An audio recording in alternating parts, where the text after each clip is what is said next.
with Jonathan Mark on AM 1480 WLEA. Oh, yes, it is time for Mornings at 8. It is 5 minutes after 8 o'clock on a Tuesday morning.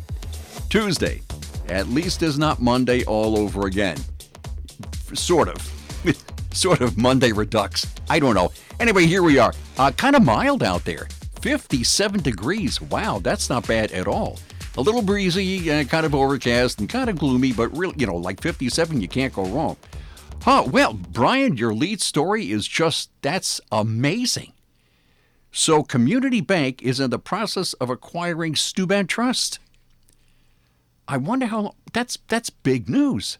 I mean, Steuben Trust has been here forever, I guess. I have no idea. I should look this up, how long it's been here. But anyway, if you ever wondered how much a bank costs, it's kind of strange. Community Bank is acquiring Steuben Trust for $108 million. So that's how much a bank costs. I don't know. Yeah, that's really, really big news. Wow.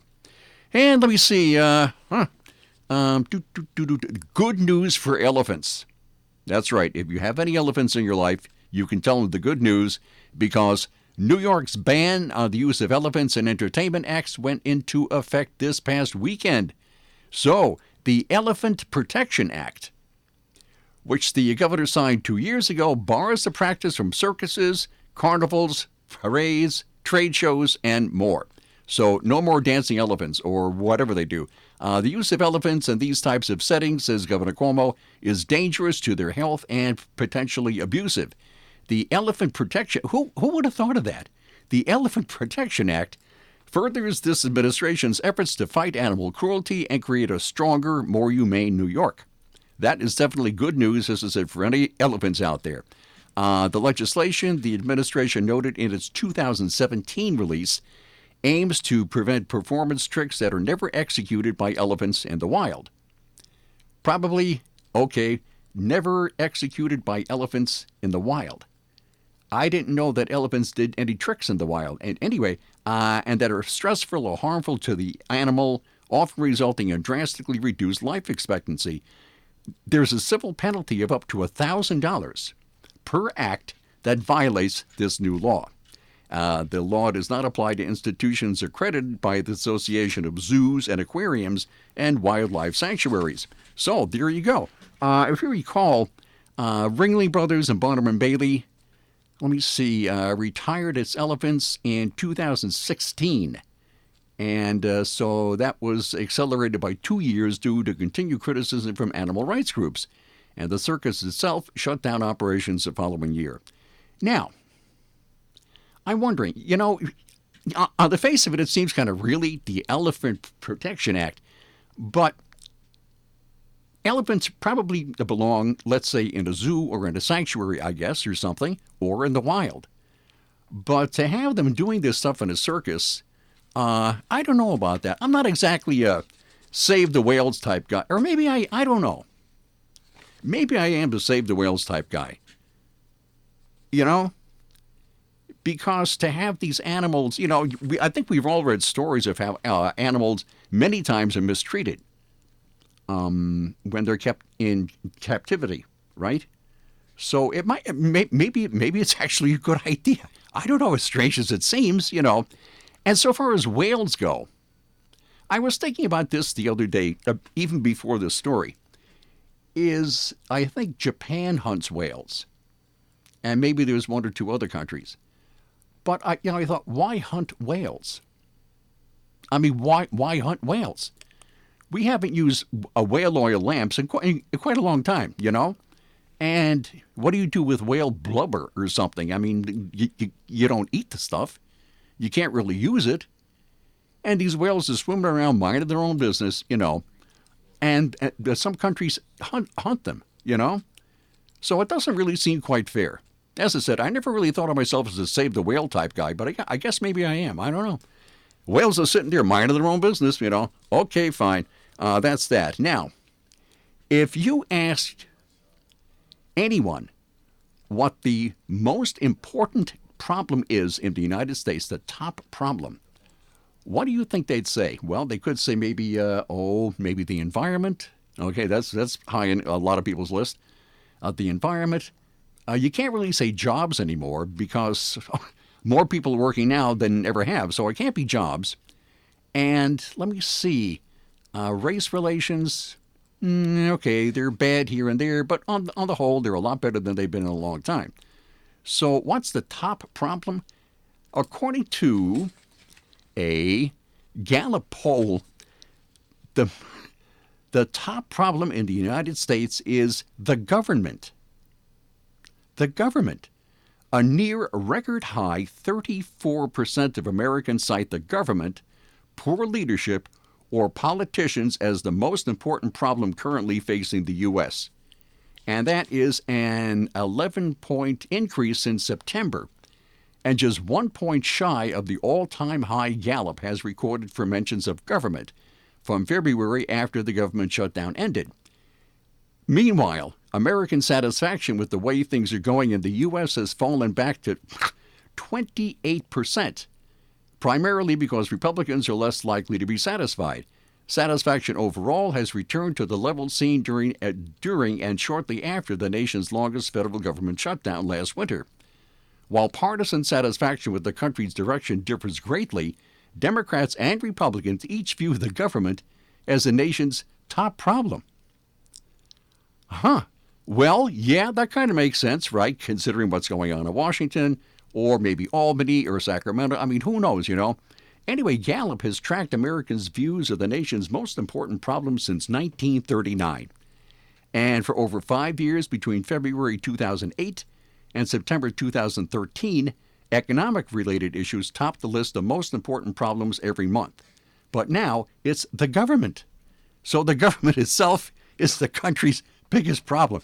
Okay, fine. All you got to do is, read the news or listen to the news or watch the news or something. And yeah, that kind of makes sense.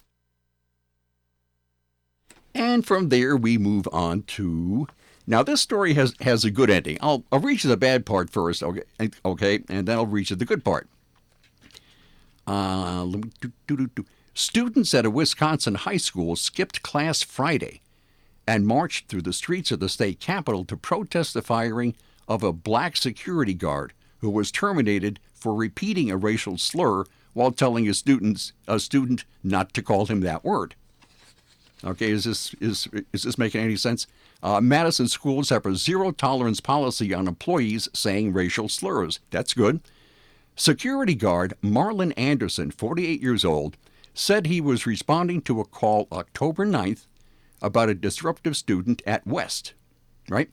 He said the student, who is black, called him obscenities, including the N-word. Anderson said he told the student multiple times not to call him that, repeating the slur during the confrontation. So a black student calls a black guard the N-word. And the black guard tells the student not to call him the N-word, only he didn't say N-word. So this is kind of strange, and he was fired, the guard. Anderson said he was just trying to defend himself and that context matters. The Madison Teachers Union filed a grievance with the district on his behalf. Now, during his time at East and West high schools, Anderson said students have used that slur against him, quote, many times, and that it has resulted in restorative conversations. I'm not quite sure what that means. Restorative conversations, in which he explains the history, context, and meaning of the word. So last year, at least 7 Madison School District staff members resigned or were fired after using a racial slur in front of students. So West Principal Karen Baran said the zero-tolerance approach has been applied consistently. So the guard was fired. But after students protested and the union raised a stink, the district has hired him back. So Mr. Anderson is back working at the school.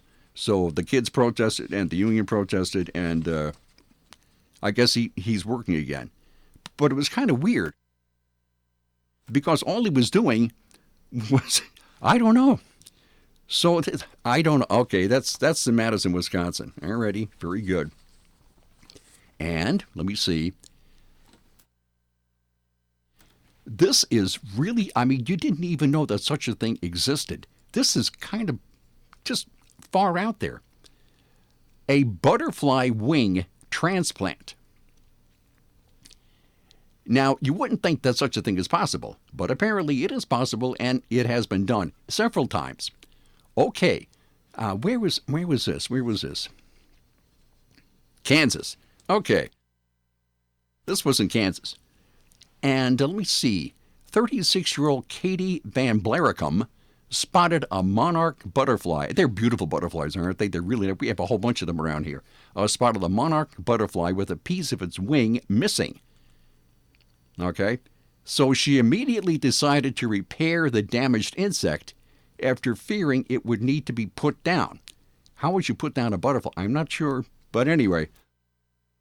So, armed with tape, glue, and pins, Ms. Van Blaricum got to work and managed to hold down the butterfly long enough to glue on a piece of wing taken from a dead butterfly. So just a matter of days later, the insect was up and flying again, and off it went. So Ms. Blaricum said, I was helping the zoo tag the butterflies when a lady came up to me and said that one of them had a broken wing, and she would have to put it in the freezer.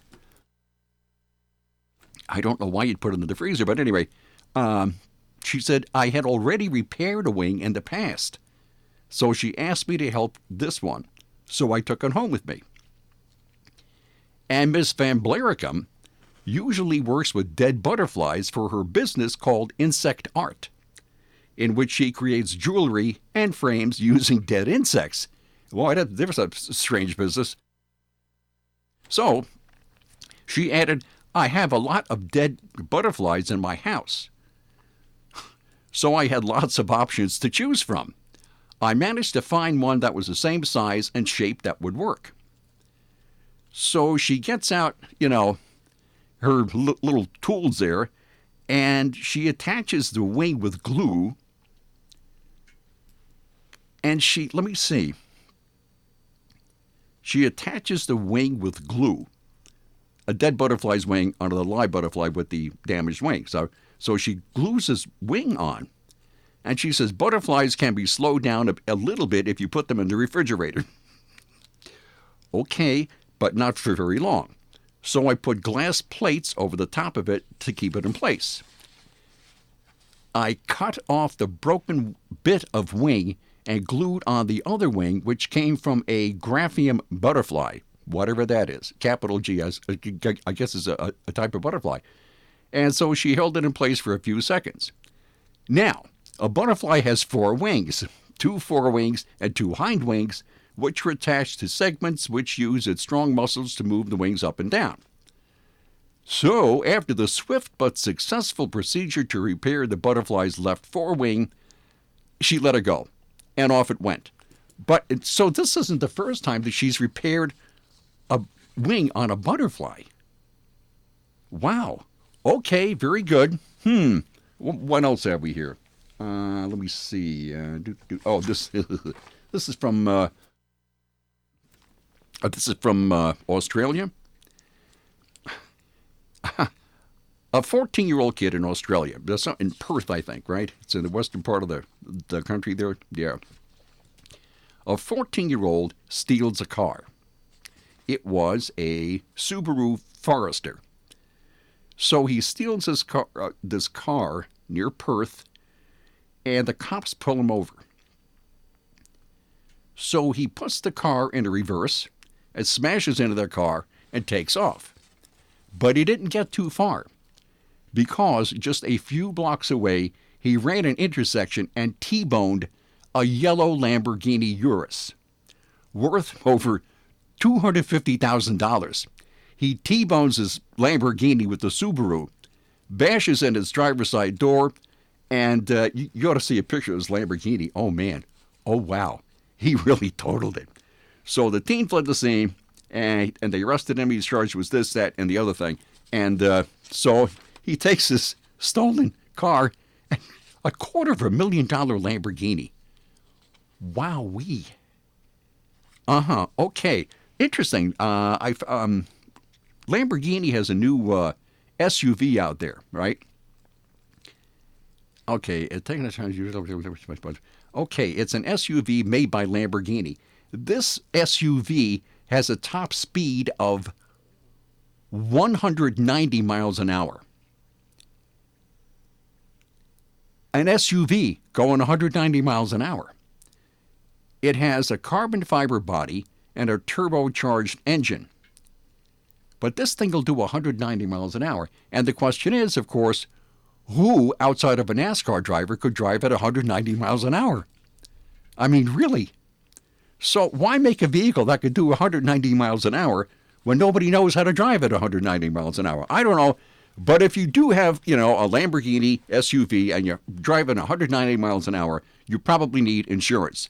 And lots and lots and lots of insurance, I'm sure. Anyway, you could do no better than contact the Ryan agencies. They have offices in Hornell, Jasper, and Wellsville. They are insurance experts. They offer sound, unbiased advice. And they're right here. As I said, they have 3 offices right smack in the area. And they are insurance experts. They have all these insurance companies at their disposal.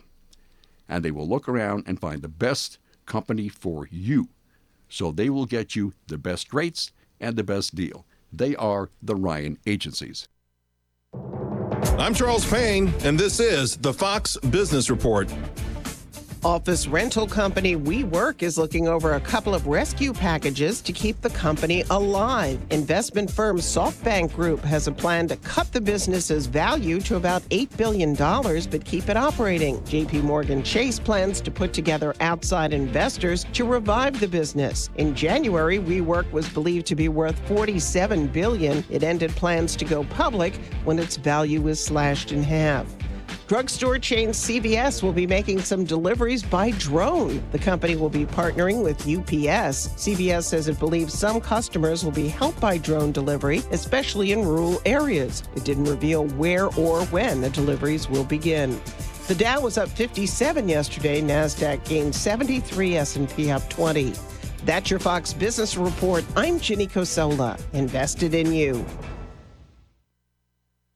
Real travel is life-changing. With Trafalgar, you'll discover the best way to travel and connect with the culture, people, and places you visit. You'll travel with the freedom to discover and the confidence to explore. With over 300 trips on all 7 continents, you get real experiences that you won't find elsewhere. These are just a few of the greatest travel stories you'll ever tell. Save up to 10% on trips. Terms and conditions apply. Visit your travel agent or Trafalgar.com. Trafalgar, simply the best. Today at Simmons Rockwell Hyundai, drive away in a new Hyundai Tucson lease for only $229 a month. A new 2019 all-wheel drive Hyundai Tucson SE model equipped with 17-inch alloy wheels, touchscreen media, and rear view monitor. Lease with no money down for $229 a month for 36 months. Only tax and DMV fees are due at signing. Shop Simmons-Rockwell.com. And we're back. Here we are. Oh, hey, did you catch yesterday's Newsmaker? I thought that was so well done. Man, this woman, her husband, and this was recorded in 1984. Right. 1984, and her husband was a MIA. And he was a POW, and it's still in that's a long time after the war ended. I couldn't, that was very strange. That was broadcast and recorded while it was originally broadcast September of '84, and the Vietnam Air Force captain had been missing for 12 years at that point. Wow, 1984. I'm thinking 1984. Man, that was a long time after the end of the war. Wow, that was really well done. And coming up during the 2 weeks, the 2 holiday weeks, Christmas and New Year, we'll hear a lot more Kevin Doran shows. Well, you did it last year, and I thought it was really well done. Last year and the year before, yeah. The year before, too? Right. That's right, yeah. I think it's a great idea because some of those newsmakers are really well done. Okay, let me see. This is... I found this on Breitbart.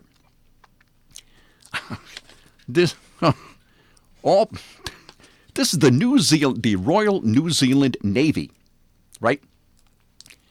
All personnel in the Royal New Zealand Navy have been given the okay to wear false eyelashes, nail polish, and makeup under new gender-neutral guidelines designed to maintain its military image. I'm not sure how wearing false eyelashes, nail polish, and makeup will maintain its military image, but that's what they think in New Zealand. So, the news was announced just hours before the RNZN, that's the Royal Navy, paused to embrace Trafalgar Day, the traditional celebration of the victory won by the Royal Navy, commanded by Vice Admiral Horatio Nelson, over the combined French and Spanish fleets at the Battle of Trafalgar on October 21st, 1805. Now, the changes come as the New Zealand Defence Force updates its grooming and appearance guidelines to make the force, quote, more inclusive. Okay. On the... let me see. This is Chief of Navy Rear Admiral David Proctor says these updates are to reflect that the RNZN make no distinction between male and female members in terms of their personal grooming and appearance. The NZDF can confirm that as of November 1st, 2019, guidelines around grooming and the appearance for Royal New Zealand Navy personnel will be updated. These changes reflect that diversity and inclusion are critical to our success as an organization, as are the unique traditions and characteristics of the Royal Navy. So, all right, let's see. As of November 1st, all Navy personnel are permitted to wear discreet makeup, clear or pale nail varnish when in uniform, trimmed, neat, and natural false eyelashes, one pair of natural colored stud or sleeper earrings, and perfume or cologne in moderation. Moderation, that's really the key. Hey, if you're on watch, you got it. That's right. That's right. Okay, moderation. Rings may be worn on a maximum of 2 fingers. And Navy personnel are also allowed to use natural colored hair dye or have their hair lightly tipped as long as it's clean and neatly groomed. Long hair is also permitted in a bun or single plait to ensure safety and tidiness. Must be safe and tidy. Okay. So there you go. So the Royal Navy in New Zealand can now wear false eyelashes, nail polish, and makeup because they want to be gender neutral or something. And they can wear cologne or perfume in moderation. Okay? So, yeah, if you're commanding officer, let's say the one eyelash is coming off, okay? He's wearing like false eyelashes and one is kind of like half hanging down. I mean, it'd be awkward. Because how would you tell your commanding officer that his eyelash is coming off? I don't know about that, but that's how they do it in New Zealand. And go for it, babe. Okay, let me see. I've had a lot of stories about people who live to a really old age, okay, like over 100. I think over 100 you could probably classify as old. And everybody who lives to a good ripe old age has a secret. Well, there's a lady in Tampa, Florida, who is 107 years old. She recently had her 107th birthday. And her secret to longevity is she drinks Coca-Cola every day. And that's her secret. So it doesn't say if she spikes it with little Captain Morgan. I'm not quite sure. But anyway, so her secret to longevity is drinking Coca-Cola every day. Okay, fine. Oh, hey, yes, sir. Okay, I think my eyelash is coming off here. I'm not quite sure. Okay, I'll see you tomorrow at 8:05. Bye.